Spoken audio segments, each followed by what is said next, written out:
Welcome back to this learning platform. And in today's video, we are going to discuss something about important topics for midterm exams of my students of university and for BCA first semester. And it's a quick revision of topics like noun, adjective, pronoun, verb, adverb. So it won't be possible to discuss these topics in a short video in detail. So I'll just brief you about these topics as exams are, just one day after exams are to be held. So let's have a quick revision of noun, adjective, pronoun, verb, adverb. Although these all topics will be carrying 15 marks and another topic like article and subject verb agreement. Those topics are remaining. We'll discuss in the coming video, I mean tomorrow. So without a single minute delay, let me proceed.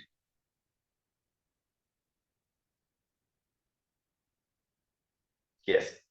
So the topic covered noun and pronoun, verb, adverb and adjective. So first of all, let me tell you what is noun. Noun से किस type के questions आएंगे और noun होता क्या है. बहुत basic सा कॉन्सेप्ट नाउन जो बचपन से आप लोग पढ़ते आ रहे हैं. बचपन से मैं इसीलिए कह रहा हूँ बिकॉज हम बहुत जूनियर क्लासेस से नाउन को पढ़ते आ रहे हैं.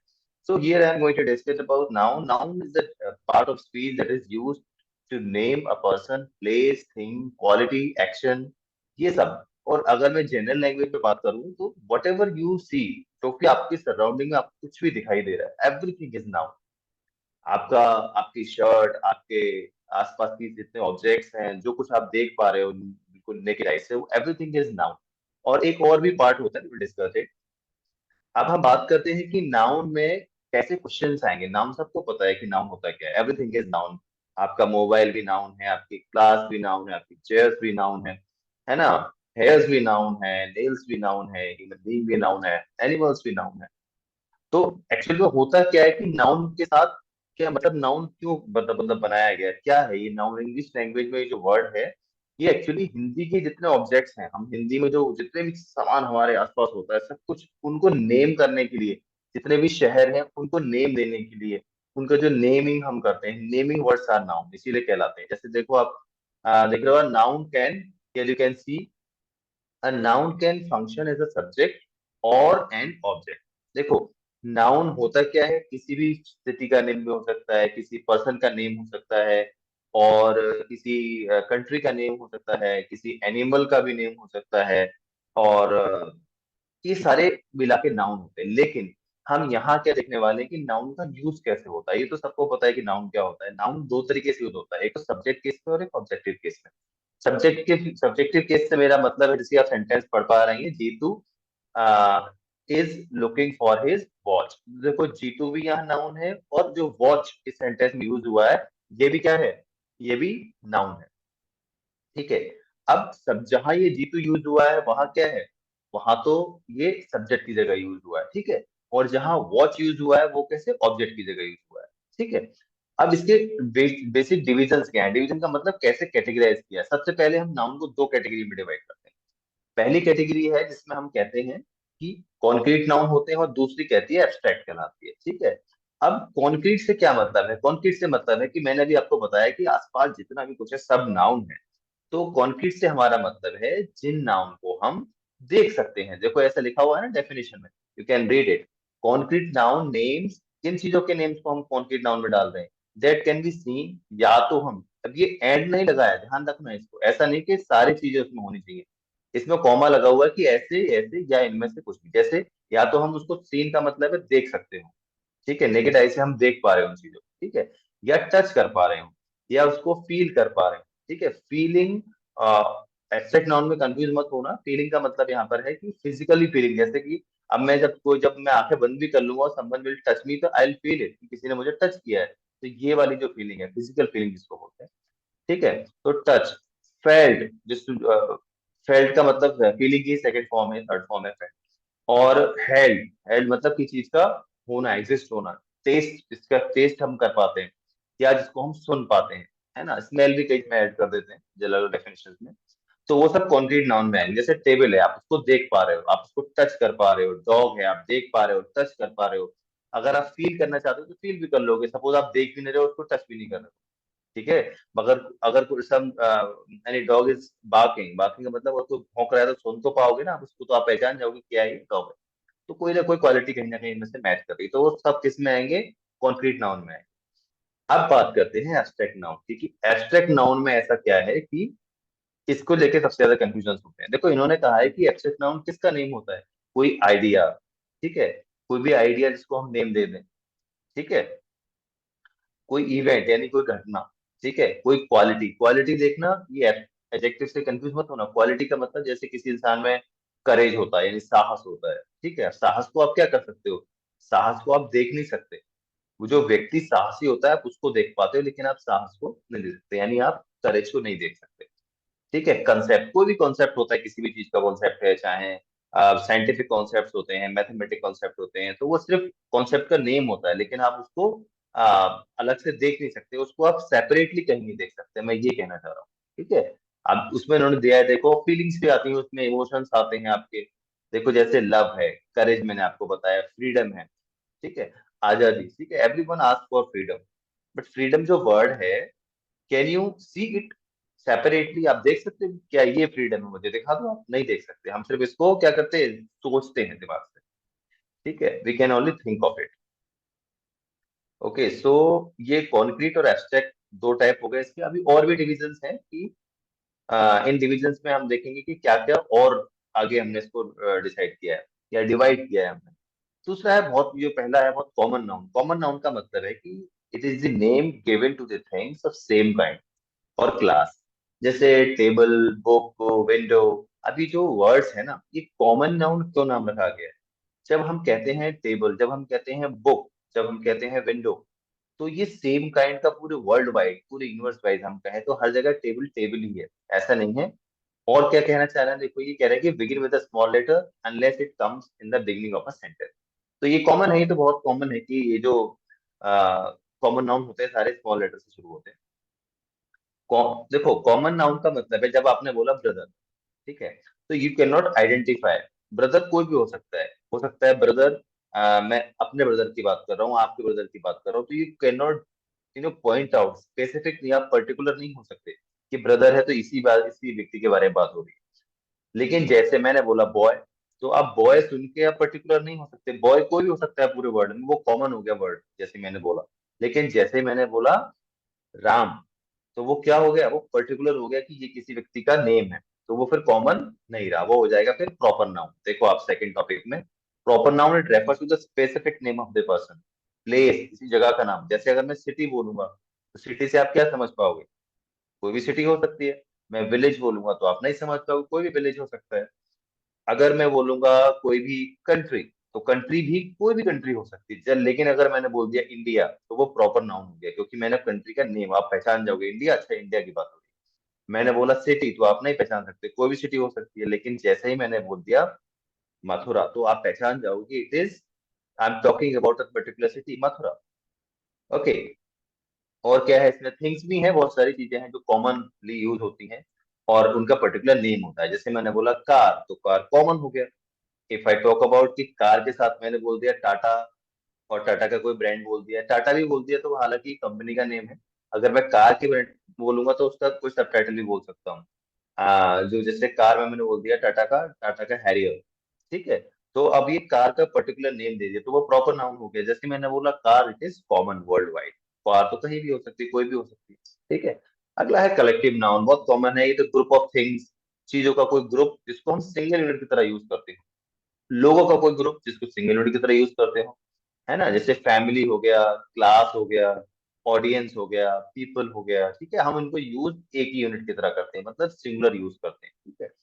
आप ऐसे ना सोचें कि अब ऐसे तो हमारे बॉडी भी फिर तो बहुत सारे बॉडी पार्ट्स का ग्रुप है, तो हम इसको बोलते हैं ये भी कलेक्टिव नाउन, ठीक है ना। तो ऐसा नहीं है। क्या है, क्लास है, सब इंडिविजुअल अलग अलग हैं, उसमें बच्चे हैं बहुत सारे, ठीक है, लेकिन उसको हम फिर भी काउंट एक ही कर रहे हैं, ऐसा नहीं है वो।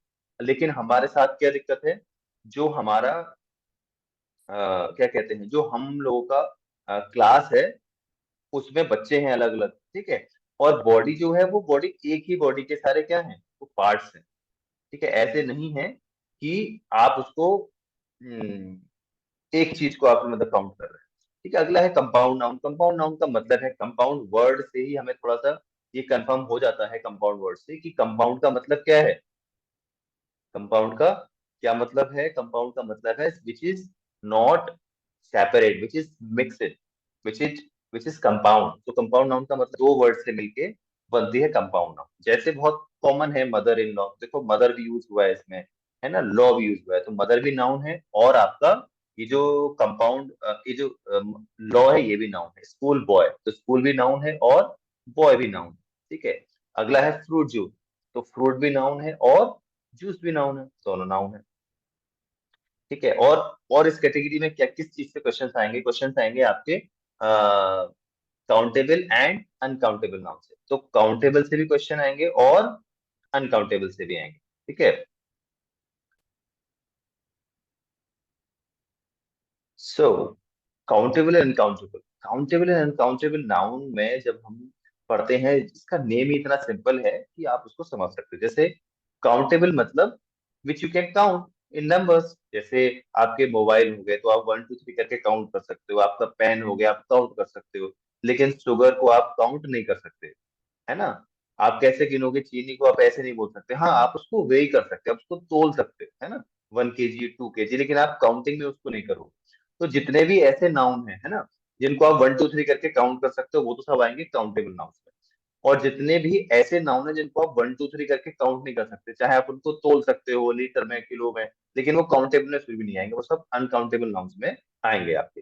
जितने भी एब्स्ट्रैक्ट नाउन होते हैं, जैसे आपका फ्रीडम हो गया, आपका करेज हो गया, आपकी ब्रेवरी हो गई, चाइल्डहुड हो गया, है ना, ये सब कैसे नाउन है? एब्स्ट्रैक्ट नाउन को कभी भी काउंटेबल नाउन में नहीं आते, वो हमेशा अनकाउंटेबल ही रहते हैं, क्योंकि आप ऐसे नहीं बोल सकते कि एक फ्रीडम, दो फ्रीडम, तीन फ्रीडम, है ना। वो कभी भी कैसे रहते हैं? वो हमेशा अनकाउंटेबल रहते हैं। तो काउंटेबल अनकाउंटेबल से क्वेश्चंस आएंगे, उनसे भी बहुत कॉमन क्वेश्चंस आएंगे कि देखो कोई भी डेफिनेशन लिखने के लिए नहीं आएगी, और नॉर्मली जो आपको मिलेगा क्वेश्चन पेपर में सेंटेंस दिए जाएंगे, उनसे आपको आइडेंटिफिकेशन टाइप क्वेश्चन आएंगे, मतलब आइडेंटिफाई करना है कि एक एक जो सेंटेंस लिखा है इसमें से कौन सा नाउन है, वो आपको अपने आंसर शीट में लिखना है। ठीक है, आइडेंटिफिकेशन थोड़ा सा टफ रहेगा, बहुत इजी क्वेश्चन नहीं है। तो बस वही आइडेंटिफिकेशन का काम है, बहुत इजी भी नहीं है, बहुत टफ भी नहीं है। जिनको समझ में आ गया तो ये बहुत इजी है। ठीक है, लेट्स मूव।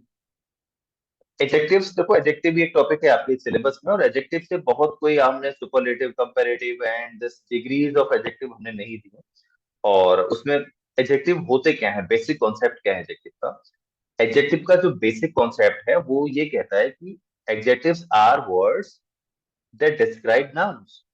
अब नाउन क्या है? Everything is noun. For example, अगर मैं कहूँ कोई भी छोटा मोटा कुछ भी ऑब्जेक्ट उठा के मैं कह सकता हूँ कि फॉर एग्जाम्पल ये मेरे हाथ में है, जैसे यू कैन सी इट, ये ब्लॉक है, ठीक है, कोई भी छोटा सा ये ब्लॉक है, और मैं कहूँ, अब ये भी एक नाउन ही है ना, मैंने बोला everything which in our surrounding is noun. अभी छोटा सा ब्लॉक है, अगर मैं इसको कहूँ, ठीक है, कि ये अब मैं ये नाउन है, इसके बारे में मैं आपको कुछ भी बताऊंगा, that word will be adjective. In noun, adjectives क्या है? नाउन को डिस्क्राइब करने वाले वर्ड्स हैं। चाहे मैं इसका इसके बारे में बताऊं कि ये दिखने में कैसा है, मैं बोलूँ ये अच्छा है, मैं बोलूँ ये क्या है, ये सॉफ्ट है, मैं बोलूँ ये हार्ड है, इस सब वर्ड क्या कर रहे हैं? इस नाउन को डिस्क्राइब कर रहे हैं ना। तो ऐसे सारे वर्ड्स क्या कहलाते हैं? एडजेक्टिव कहलाते हैं।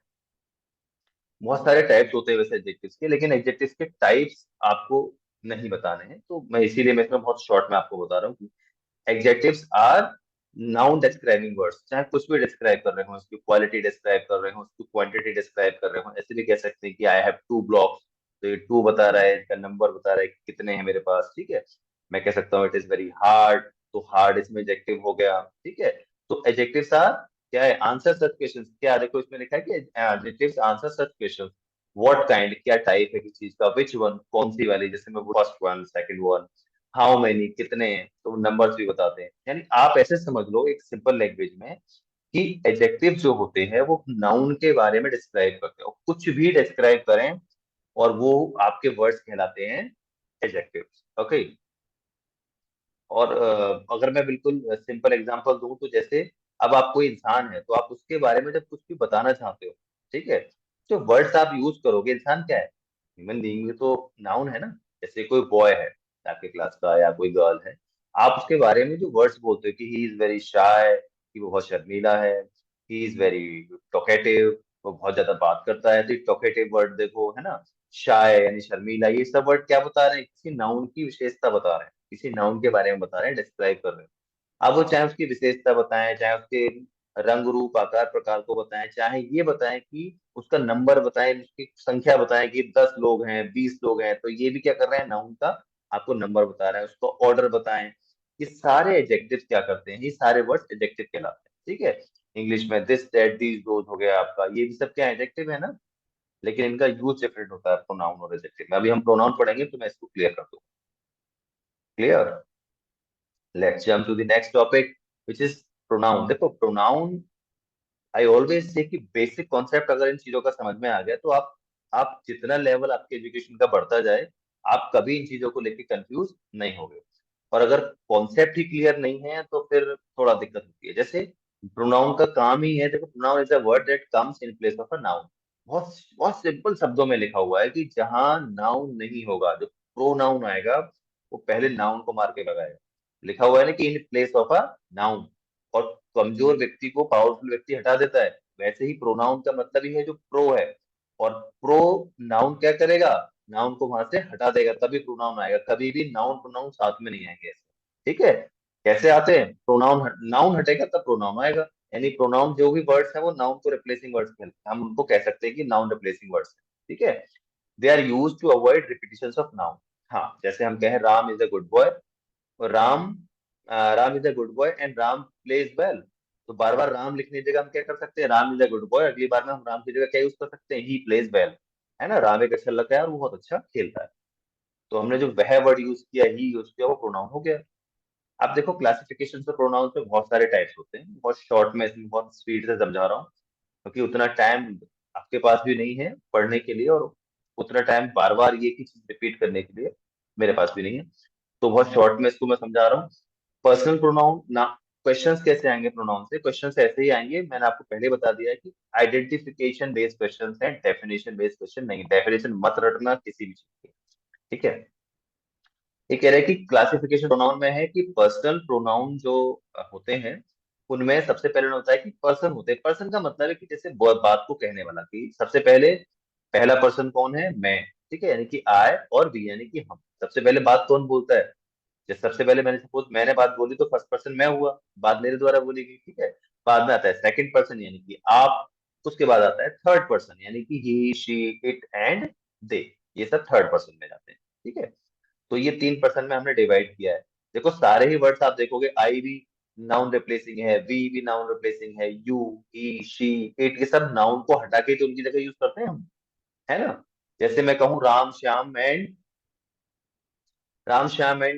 हरी, है ना। अब मैं ऐसे बोलूं कि आर गोइंग टू मार्केट, तो अब मैं नाम श्याम हरी इन सब कुछ हटा के इनकी जगह दे लगा दूं तो रहेगा ना कि they are going to market. तो नाउन को हटा के हम प्रोनाउन को यूज कर सकते हैं, ठीक है। होते ही नाउन रिप्लेसिंग वर्ड्स है तो उनका फंक्शन ही वही है। अब देखो दो तरीके से यूज होते हैं, सब्जेक्टिव और ऑब्जेक्टिव। मैंने अभी आपको बताया था कि जब नाउन हमने पढ़ा था अभी, कि जो नाउन होते हैं वो क्या करते हैं, नाउन जो होते हैं वो सब्जेक्ट की जगह भी यूज होते हैं और ऑब्जेक्ट की जगह भी यूज होते हैं, ठीक है। तो जहां भी ये आपके सब्जेक्ट की जगह यूज होंगे प्रोनाउन, यानी नाउन को हटा के उनकी जगह यूज होंगे, तब ये क्या करेंगे, तब ये I, we, you, he, she, it, they, इस फॉर्म में यूज होंगे, ठीक है। और अगर ये ऑब्जेक्टिव केस में यूज होंगे, यानी सेंटेंस के लास्ट में यूज होंगे, तब ये आई की जगह क्या यूज करेंगे हम, वी की जगह अस, यू की जगह यू रहेगा, यू का यू रहता है, ही की जगह हिम, शी की जगह हर, इट की जगह इट ही रहेगा, दे का दैम। ये इसका ऑब्जेक्टिव केस है। जैसे अगर हम कहें कि आई लाइक यू, तो आई लाइक यू, ठीक है। अब यू का तो यू रहा ऑब्जेक्टिव केस में भी, और यू लाइक आई नहीं होगा, क्या होगा ऑब्जेक्टिव केस में, यू लाइक मी होगा, ठीक है, आई का मी हो जाएगा। सेम वे बाकी वर्ड्स के साथ भी ऐसा ही होगा। जैसे कि दे आर ब्लेमिंग अस, यानी हमें ब्लेम कर रहे हैं, तो मतलब हमने अस यूज किया, वी यूज नहीं किया। लेकिन अगर शुरू में आएगा कि हम आ रहे हैं तो क्या होगा, वी आर कमिंग, तो वी यूज होगा। यानी सेंटेंस के शुरू में होंगे तो फर्स्ट वाली रो, और सेंटेंस के लास्ट में यूज होगी तो सेकंड वाले रो में से आप यूज करो। क्लियर? सो ये हो गया आपका पर्सनल प्रोनाउन। अगला है आपका पजेसिव प्रोनाउन। पजेसिव प्रोनाउन, देखो पजेसिव का मतलब होता है अधिकार दिखाने वाले वर्ड्स। ठीक है, इससे आपका क्या पता चलता है? आपका इससे पोजीशन पता चलता है, अधिकार पता चलता है। वो कौन कौन से वर्ड्स हैं? Mine, ours, yours, his, hers, its and theirs. इनसे ये सब चीजों का पता चलता है। ठीक है, जैसे मैं कहूँ दिस इज माइन, है ना, दिस पेन इज माइन, ये पेन मेरा है। ठीक है, तो ये माइन वर्ड बता रहा है कि पेन मेरा है। ठीक है, और वो कोई नाउन उसके साथ यूज नहीं हो रहा है, मतलब उसके जिस पर ठीक है, इट इज माइन हम ऐसे कह सकते हैं, it is ours, it is yours. तो ये सब possessive pronoun. Apostrophe is not use in hours, yours. हाँ, ये गलत तरीका है। जैसे हम लोग कभी लेटर में भी नीचे लिख देते हैं ना, योर्स में एपोस्ट्रोफी लगा के लिखते हैं, योर्स ओबीडिएंटली, योर्स ट्रूली। तो वो एपोस्ट्रोफी नहीं लगाना होता है। आप उसको क्या करोगे, डायरेक्टली आप योर्स लिखो। और differentiate from possessive adjective like my, your, his. देखो पजेसिव एडजेक्टिव भी होते हैं इनमें से, जैसे कि माय हो गया, अवर हो गया, लेकिन देखो डिफरेंस ये है कि एडजेक्टिव हमेशा नाउन के बारे में बताते हैं, तो ये नाउन के साथ यूज होते हैं। जैसे आप कहोगे माय पेन, लेकिन आप माइन पेन नहीं बोलोगे, आप बोलोगे आवर हाउस, मेरा घर। घर क्या है? नाउन है, तो नाउन आया ना साथ में। लेकिन आप ऐसे नहीं बोलोगे कि आर, आर्थ हाउस, वो गलत हो जाएगा क्योंकि फिर प्रोनाउन हो जाएगा और नाउन इसके साथ नहीं आएगा। अगला है reflexive pronoun. Reflex something that like reflexive pronoun वो क्या करता है? देखो, herself, himself are reflexive pronouns as they reflect back to the subject। Subject को रिफ्लेक्ट करते हैं कैसे? जैसे दे एंड इन सेल्फ। सेल्फ का मतलब अभी आप समझ जाओगे, सेल्फ हो जाता है जब प्लूरल होता है। जैसे माई सेल्फ, ठीक है, that I do it my self, you do it your self, तुम ये काम खुद से करो। ठीक है, एक तो ये हो गया कहना। अब आप सेम वर्ड्स आगे वाले आने वाले इसी का एक टाइप है एम्फेटिक प्रोनाउन। ये सेम वर्ड नहीं पढ़ोगे, बस यूज में डिफरेंस आ जाएगा। अगर मैं बहुत आपको कॉमन लैंग्वेज में समझाना चाहूँ तो इसका मैं ऐसे समझाऊंगा आपको कि जब ये सेंटेंस के शुरू में ही आ जाए, यानी प्रोनाउन के जस्ट बाद, जैसे कि आई, सॉरी, जब ये लास्ट में है, जैसे I do it my self, अब ये माई सेल्फ कहाँ आ रहा है? लास्ट में आ रहा है, तब तो ये होते हैं रिफ्लेक्सिव। ठीक है, जब ये सेंटेंस यानी प्रोनाउन के जस्ट बाद आ जाए, तब यही ये क्या बन जाते हैं? यही प्रोनाउन आपके बन जाते हैं फिर एम्फेटिक। देखो आगे ना, yourself, themselves are emphatic pronoun as they use for emphasis, जोर देने के लिए। इसका हिंदी ऐसे बनती है, मैं कहूँ कि मैं खुद ये काम करूंगा, ठीक है, और मैं ये काम कर लूंगा। ठीक है, तो डिफरेंस आ जाता है। हिंदी में हो सकता है थोड़ा बहुत डिफरेंस आ जाए, लेकिन इंग्लिश में आप सेंटेंस के बिगनिंग में देखोगे तब ये बन जाएंगे आपके एम्फेटिक, सेंटेंस के लास्ट में अगर आएंगे तो ये बन जाएंगे आपके रिफ्लेक्सिव। ऐसे ध्यान रख सकते हो आप समझने के लिए, एग्जाम में मार्क्स के लिए। बहुत ज्यादा वैलिड तरीका नहीं है समझने का ये, लेकिन फिलहाल के लिए आप इसे समझ सकते हो। Demonstrative pronoun. डेमोस्ट्रेटिव का मतलब ही हो गया विच डेमोस्ट्रेट समथिंग, जो कुछ दिखाता है। जैसे दिस, दैट, दीज, दोस। मैं कहूँ दैट इज माइन, वह मेरा है। ठीक है, अब दैट क्या है? आप, ये आपका प्रोनाउन हो गया। अगर दैट, दिस, दीज इनके साथ कोई नाउन यूज हो रहा है तो यही वर्ड्स आपके पजेसिव एडजेक्टिव बन जाते हैं। ठीक है, क्योंकि एडजेक्टिव हमेशा नाउन के बारे में बताते हैं। और अगर के जस्ट बाद में कोई एडजेक्टिव नहीं आ रहा है तो फिर ये पजेसिव क्या है? प्रोनाउन। अगला है इंडेफिनिट प्रोनाउन। इंडेफिनिट का मतलब ये है कि जो डेफिनिट नहीं है, जो निश्चित नहीं है। जैसे somebody, अब somebody से समथिंग कुछ भी निश्चित नहीं है, कुछ भी डेफिनेट नहीं है। somebody कोई भी हो सकता है। ठीक है, तो ये जो प्रोनाउन है, these pronouns stand for some person or thing, but we don't know for exactly who। लेकिन हमें ये नहीं कह सकते किसके लिए यूज हो रहा है। जैसे मैं कहूँ somebody is someone is knocking at the door, और someone is calling me। ठीक है, अगर मैं नहीं जानता, लेकिन हाँ मुझे इतना पता है कि कोई है जो कर रहा है, लेकिन मुझे एग्जैक्टली नहीं पता कि है कौन, तो इसलिए इंडेफिनिट है, डेफिनेट नहीं है किसने किया है, क्या किया है। इसलिए समवन या समबडी इनको हम इंडेफिनिट प्रोनाउन में रखते हैं। Next is distributive pronoun. देखो डिस्ट्रीब्यूटिव प्रोनाउन का मतलब है इधर, नेदर, एनी, नन, ये सब डिस्ट्रीब्यूटिव प्रोनाउन क्या डिस्ट्रीब्यूट करते हैं? सॉरी, सबसे पहले हम डेफिनेशन देखते हैं। कहते हैं these pronouns refer to individual elements in a group. ये रेफर करते हैं इंडिविजुअल, यानी कि एक एक आदमी को, यानी प्रति प्रति व्यक्ति को, ठीक है, इंडिविजुअली ये क्या करते हैं, रेफर करते हैं, ठीक है। रेफर का मतलब रेफरेंस देते हैं, किसी इंसान से के रिलेटेड कोई बात कहते हैं, लेकिन वो ग्रुप में होते हैं, पेयर में होते हैं, ठीक है, और लेकिन कहेंगे इंडिविजुअल को। जैसे for that reason they are followed by a singular verb are called, इनके साथ इसीलिए डिस्ट्रीब्यूटिव प्रोनाउन के साथ कैसे होती है, सिंगुलर वर्ब यूज होती है, क्योंकि एक इंसान के बारे में कह सकते हैं कि either of you would do it, ठीक है। आप में से, एस का मतलब दोनों नहीं है, इसका मतलब है एक, यानी एक एक इंडिविजुअल के लिए। जैसे हम अभी आगे पढ़ेंगे रेसिप्रोकल में। रेसिप्रोकल का मतलब क्या होता है, पारस्परिक। रेसिप्रोकल जो वर्ड है इसका मतलब है पारस्परिक, आपसी। इसीलिए वर्ड ये क्या कहता है, ईच अदर, ठीक है, एक दूसरे, वन अनदर, एक दूसरे, इनका मतलब होता है आपस में, ठीक है। They are reciprocal pronouns found in pairs, there is a sense of reciprocation, मतलब एक पारस्परिक संबंध का को ये रिप्रेजेंट करता है, ठीक है, इसीलिए इसको रेसिप्रोकल बोलते हैं। अगर ज्यादा नहीं समझना है तो you can just cram this, each other and one another reciprocal pronouns, distributive pronouns are either, neither, any and none. Okay, let's move to the relative pronoun which relates the sentence, which relates sentence में किसी noun को relate करते हैं, किसी pronoun को relate करते हैं। कैसे करते हैं देखो, सब्जेक्ट ऑब्जेक्ट रिलेशन कैसे एस्टेब्लिश करते हैं, देखो the who, whom, whose are relative pronouns. कैसे हैं रिलेटिव प्रोनाउंस ये, because as they relate some noun और प्रोनाउन यूज बिफोर देम, उनसे पहले होने वाले नाउन प्रोनाउन को रिलेट करते हैं, simple. Who, whose, whom, which, where, that, what are used in this manner, ठीक है, ये रिलेटिव प्रोनाउन की तरह यूज होते हैं, ठीक है। जैसे I know a man who was the barrister, okay, मैं एक आदमी जानता हूँ जो बैरिस्टर था। अब जो आदमी की मैंने बात करी इससे हु वर्ड रिलेट कर रहा है कि जो आदमी को मैं जानता हूँ, ठीक है। इसे अब इंटेरोगेटिव प्रोनाउन, इंटेरोगेटिव वर्ड का मतलब ही होता है इंटेरोगेट, मतलब पूछना, कुछ प्रश्न संबंधी, क्वेश्चन, क्वेश्चन से रिलेटेड, ठीक है, इसलिए इनको रिलेटेड कैसे बोलते हैं, इंटेरोगेटिव प्रोनाउन बोलते हैं। But have a different function, क्या, we use them asking question, जैसे they are called interrogative pronoun. ये तो बहुत कॉमन है, सबको पता होगा। आप देखो अगला टॉपिक है वर्ब्स, ऑल्दो वर्ब्स भी बहुत बड़ा टॉपिक है। वर्ब्स में आप कैसे पढ़ेंगे, वर्ब्स में आप ट्रांजिटिव पढ़ते हैं, इंट्रांजिटिव पढ़ते हैं, एक्शन वर्ब्स पढ़ते हैं, आप उसमें इन्फिनेटिव पढ़ते हैं, वर्ब्स में बेयर इन्फिनेटिव पढ़ते हैं, और वर्ब्स में हम बहुत कुछ पढ़ेंगे। लेकिन वर्ब्स में फिलहाल के लिए हम वर्ब्स में सिर्फ कह रहे हैं कि वर्ब्स आर जस्ट एक्शंस, जो भी हम करते हैं वो सब वर्ब होती है।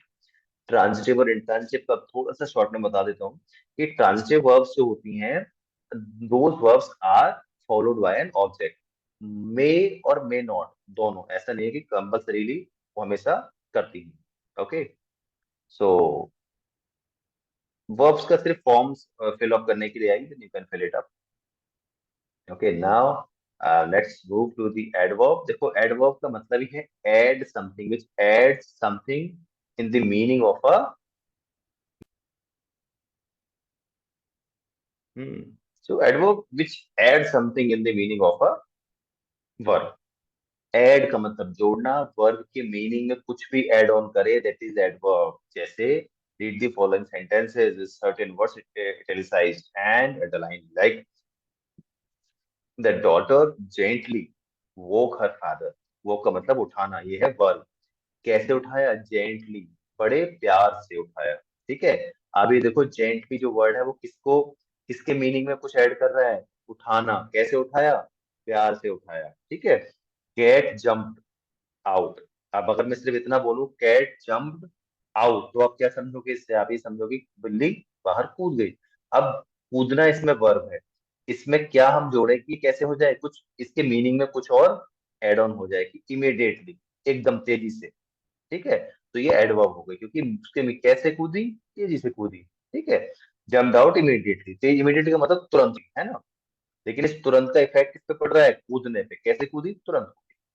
अब the instructions were clearly mentioned in the question paper. अब इंस्ट्रक्शंस कैसे होंगे, बिल्कुल क्लियरली मेंशन्ड थे क्वेश्चन पेपर में, अब आपके लिए होने वाले। क्लियरली यानी कि साफ साफ, इस साफ साफ वर्ड का किससे इम्पैक्ट पड़ रहा है, मेंशन। मेंशन का मतलब लिखे थे या उसमें मेंशन्ड थे, ठीक है। अब मेंशन जो है वर्ब, और क्लियरली साफ साफ, तो इसका जो इम्पैक्ट पड़ रहा है वो वर्ब पे पड़ रहा है, यानी कुछ ना कुछ वर्ब के मीनिंग में एड ऑन जो करे वर्ड्स, वो सब होते हैं एडवर्ब। यूजुअली हम क्या करते हैं कि जो एडजेक्टिव्स होते हैं उसमें हम एल वाई लगा के एडवर्ब बना लेते हैं, लेकिन सब केस में ऐसा नहीं होता, ठीक है। बट एल वाई देख के आप कम से कम इतना आइडिया लगा सकते हो कि ये क्या है, adverb. So this topic will be carrying good portion of your marks in the question paper. So I hope you will read it well. So in topics को पढ़ लें और इन पे आइडेंटिफिकेशन बेस्ड क्वेश्चंस आएंगे, so you have to solve them.